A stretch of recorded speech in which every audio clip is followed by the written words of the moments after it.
Et En Agence cette semaine, j'ai le plaisir de recevoir Mathieu Delapalme, directeur associé et cofondateur de l'agence Pulp, rachetée il y a quelques mois par le groupe de communication Surf. Bonjour Mathieu. Bonjour. Alors avec vous, on va parler du design qui se place de plus en plus, j'ai l'impression, au cœur des attentions des marques.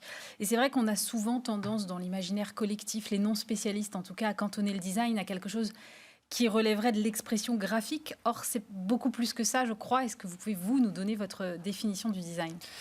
Alors, c'est un métier qui touche en fait à énormément de choses. Il y a effectivement une partie très visible, un peu formelle et esthétique. Alors, cette esthétique, on la retrouve en graphisme, mais aussi dans les lieux. C'est-à-dire qu'il y a des designers qui travaillent sur des lieux. Il y a même chez Louis Vuitton, Pharrell Williams s'appelle designer aussi. Donc, il y a une espèce d'amplitude en fait du rôle du design qui va bien au-delà de la partie graphique. Et j'ai envie de dire, ce qui est intéressant dans ce métier, c'est ce qu'il est capable d'apporter comme intelligence sur un certain nombre de sujets, au-delà de la conclusion visuelle. C'est aussi tout ce qui se passe avant, dans la manière en fait de regarder les problèmes et de trouver des solutions qui sont sans doute un peu nouvelles. Donc il y a un sujet de forme, mais il y a aussi beaucoup un sujet de fond. Il y a un sujet de fond parce que le design est toujours en rapport avec l'utilité en fait. Oui, il y a un sujet d'usage dans le design au sens très large, parce qu'il y a du design de produits, il y a du design graphique, il y a du design de services. Donc c'est vrai que c'est un métier qui touche à beaucoup de choses et l'utilité est au cœur de tout ça. Et j'ai envie de dire, l'homme et la femme en fait sont au cœur de tout ça. C'est-à-dire on s'intéresse beaucoup à l'humain et de savoir si tout ce qu'on est en train de designer, tout ce qu'on est en train de créer, dans quelle mesure ça résout des problèmes pour nous, pour vous, ça apporte des solutions, ça ouvre des perspectives, ça permet de vivre plus agréablement dans la société dans laquelle on vit. Donc c'est vrai que c'est quelque chose qui touche en fait beaucoup l'usage de notre quotidien surtout. Je suis allée voir sur votre site internet, vous définissez comme une agence de design où l'on observe le monde avec un point de vue, un regard positif. Qu'est-ce que ça veut dire concrètement ? Je crois on nous soumet des problèmes à résoudre, des problèmes on va dire liés à des marchés, des marques et des produits.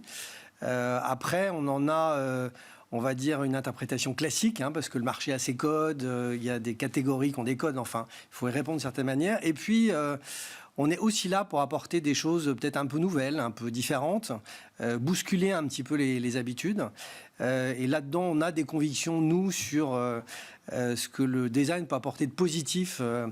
Alors, c'est peut-être un peu ambitieux, mais il faut de l'ambition aussi dans nos métiers, au monde, à la société dans laquelle on vit, au rapport humain.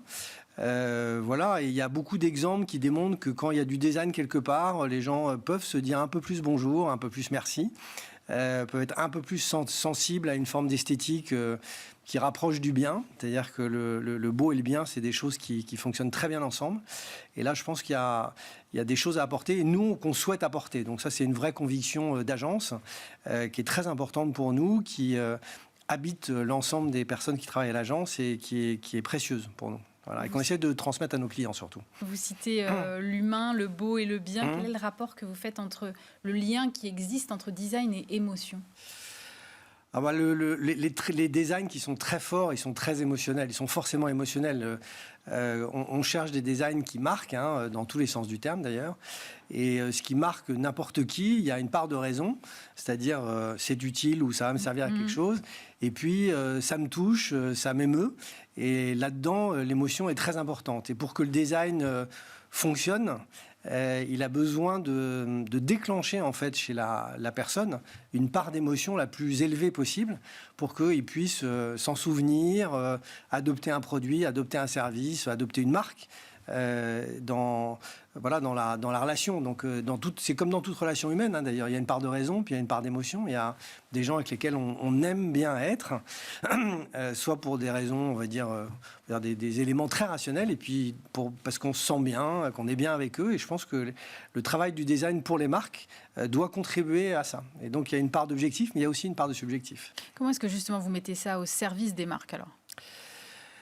Alors, il y a déjà un premier sujet pour les marques, c'est de bien comprendre où elles en sont et là où elles veulent aller. Donc ça, il y a un premier gros travail on va dire, d'écoute. C'est un métier beaucoup d'écoute, de compréhension et d'analyse du marché, de ses consommateurs, de l'entreprise, de ce qu'elle est capable de faire aussi, parce que on peut inventer des produits formidables, mais il faut que ça corresponde à ce que l'entreprise est capable de proposer à ses clients. Et donc on cherche à bien définir en fait cette partie-là. Il faut qu'il y ait une stratégie au départ qui soit très très claire, parce que sinon on peut inventer énormément de choses, on peut designer beaucoup de choses, mais il faut que ça soit un design là qui soit utile en fait à l'entreprise, parce que nos clients, c'est à la fois le consommateur final ou le client final, mais aussi l'entreprise. Donc il faut qu'on soit capable de bien comprendre quelle est sa stratégie, et notre design, il est à son service, au service de cette stratégie. Même si il doit faire levier et peut-être inventer des choses auxquelles il n'aurait pas pensé, je parle de l'entreprise, et proposer des choses auxquelles le consommateur n'aurait pas pensé non plus.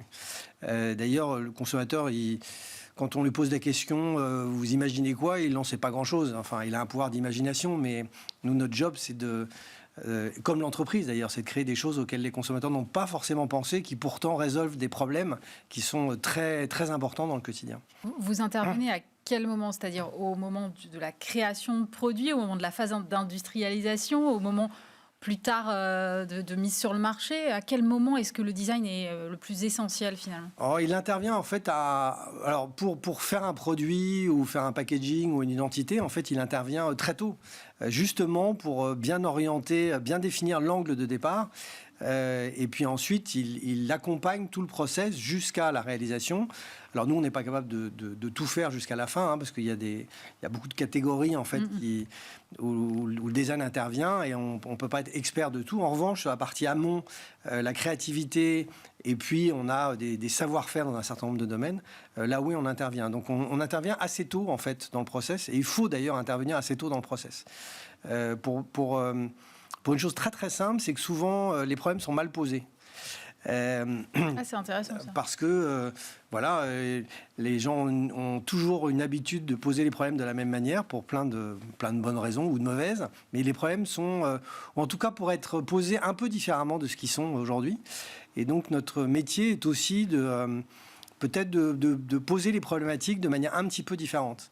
Moi, je suis convaincu en fait, alors je suis pas designer moi-même, même si j'anime l'agence, je pense qu'en fait, il y a un problème et il y a plusieurs solutions. On est très matricés, nous, en particulier en France, on est très cartésien. Il y a des espèces de logiques implacables qui partent en haut et qui arrivent en bas. Je pense que le designer, il voit les choses un peu différemment. Il pense qu'il y a plusieurs solutions pour un même problème, et c'est ça qui est intéressant. Donc, la manière dont on pose ce problème à l'origine, elle est assez cruciale pour pas refaire toujours la même chose, et puis inventer des choses auxquelles on n'a pas forcément pensé. Et ça commence à ce moment-là, au moment où on pose le problème et où on finit par poser des questions et trouver des réponses un peu nouvelles. Je vous pose une question qui est très à la mode, mais qui en même temps me semble essentielle à poser cette année. C'est dans quelle mesure est-ce que vous pensez que l'IA va être une aide, ou au contraire mettre à bas, je ne sais pas comment on peut dire, vos métiers de designer? Je crois que l'IA, alors d'abord, c'est une invention extraordinaire. Je pense que c'est une vraie révolution. Donc, faut la regarder avec, si j'ose dire, à la fois une forme d'humilité et en même temps, pas du tout être démesurément inquiet de ce que ça peut faire. Je pense qu'il faut contrôler, en tout cas, considérer que c'est un nouvel outil, c'est quelque chose de vraiment exceptionnel, de très étonnant, de très nouveau, qui peut apporter énormément de choses.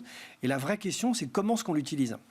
Pas est-ce qu'elle va nous empêcher de faire un certain nombre de choses, que je crois que à la fois le cerveau humain, dans ses parties de raison et dans ses parties d'émotion, parce qu'on en parlait tout à l'heure, crée des choses qui sont absolument uniques. Il y a plusieurs intelligences.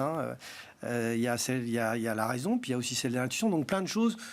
Alors peut-être que l'IA un jour arrivera à ça, mais bon, il y a un petit peu de chemin, et puis on en est au tout début. Donc je pense que c'est comment est-ce qu'on utilise cet outil au service justement de toutes ces problématiques d'entreprise auxquelles on est confronté, et pour aider les marques à mieux avancer, les produits à être, on va dire, plus justes, et les services plus adaptés. Donc je le vois plus comme un outil formidable que comme une forme de conflit a priori. Merci beaucoup Mathieu Delapalme. Je rappelle que vous êtes directeur associé et cofondateur de l'agence Pulp. Merci beaucoup.